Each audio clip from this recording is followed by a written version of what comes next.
Would thought it was probably had this quiet thought at least once, maybe many times.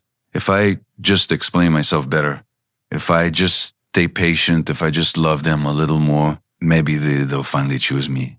And then another thought comes right behind it, the one you almost don't want to admit. Why do I feel like I'm always the one trying harder? If that feels familiar, stay with me, because by the end of this video, you'll understand why empaths end up begging for love without even realizing it, and exactly how to step back into self-respect without becoming cold or hard. I'm also going to share the exact sentence you can use the next time you feel yourself slipping into the old pattern, because there is one simple line that changes everything. But first, we need to talk about something that almost no one tells empaths. You didn't start out wanting to beg for love. No little girl dreams about chasing affection or proving her worth. No one grows up hoping to feel chosen only after working for it. Yet, somehow, somewhere along the way, love became something you had to earn. Maybe you learned that being understanding kept the peace. Maybe being patient kept people close. Maybe being the strong one meant you wouldn't be left alone. So now when someone pulls away, something inside you leans forward, not loudly, not dramatically, just quietly.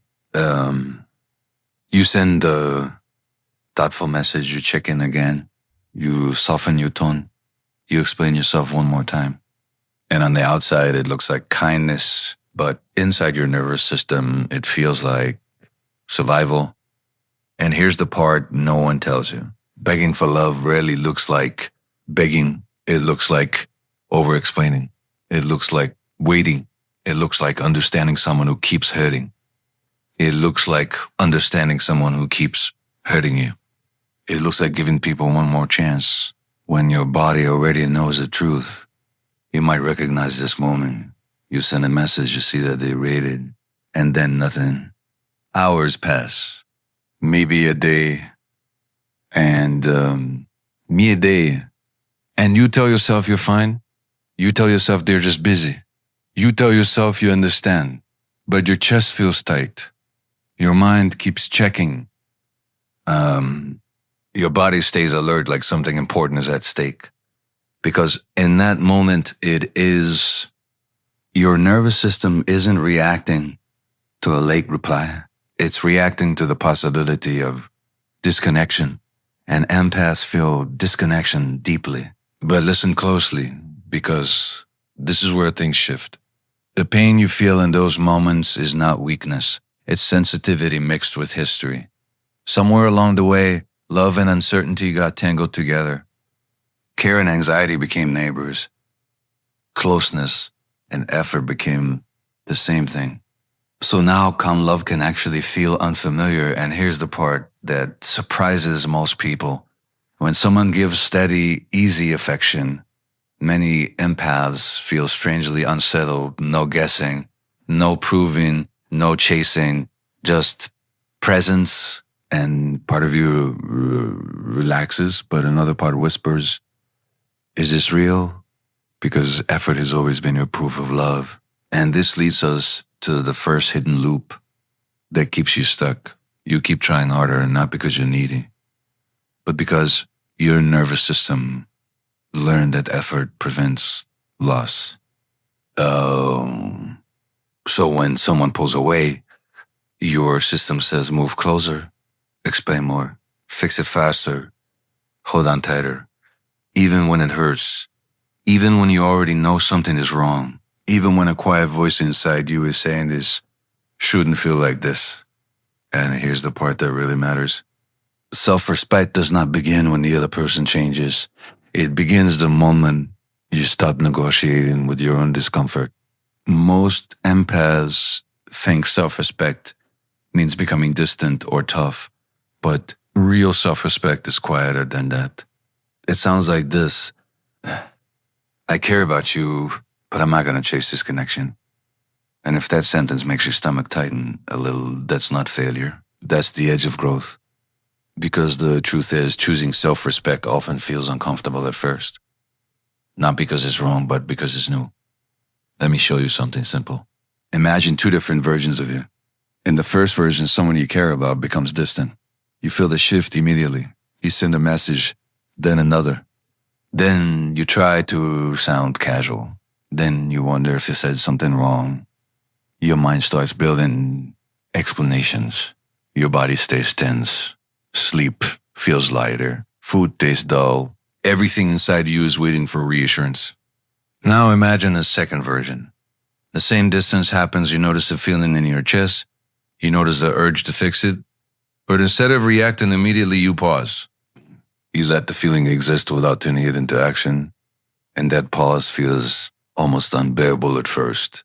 Because in that silence, you're not reaching, you're not proving. And you're not securing the bond, you're simply staying with yourself. And that moment, that quiet moment, is where self-respect begins. And here's the part most people misunderstand. Self-respect is not the absence of love, it is love that includes you. But there's another loop running underneath all of this, and once you see it, you won't unsee it. Because the real reason empaths beg for love isn't what people think. It has nothing to do with weakness. It has everything to do with what you learned about being chosen. And we need to talk about that next. The deeper loop that keeps many empaths begging for love begins long before the relationship you're thinking about right now. It begins with a quiet belief that being chosen depends on how well you understand others. Somewhere along the way, you may have learned that love stayed when you were easy, patient, forgiving, or emotionally strong.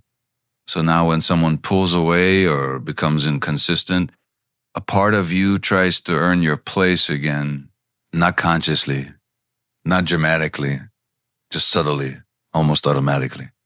Just subtly, almost automatically. You listen more carefully. You give more understanding.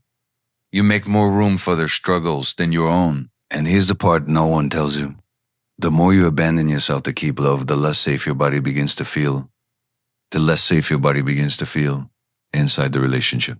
You might tell yourself you're being compassionate, and maybe you are. But compassion without self-respect slowly turns into quiet self-erasure. There is a moment many empaths recognize, even if they rarely talk about it. It's the moment when you realize you are waiting to feel chosen instead of already knowing your value, and something inside you feels small in a way you can't fully explain. That feeling isn't weakness, it's a signal. Your system is telling you that love should not require you to disappear. Listen closely, because this is where the shift becomes practical. The next time you feel that familiar pull to explain yourself or secure the connection, you can say something simple and steady. I'm going to take some space right now and we can talk when it feels calmer. That sentence protects your dignity without attacking anyone. It tells your nervous system that you are not abandoning yourself just to keep the peace.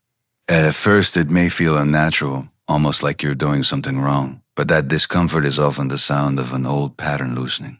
There's another sentence that many empath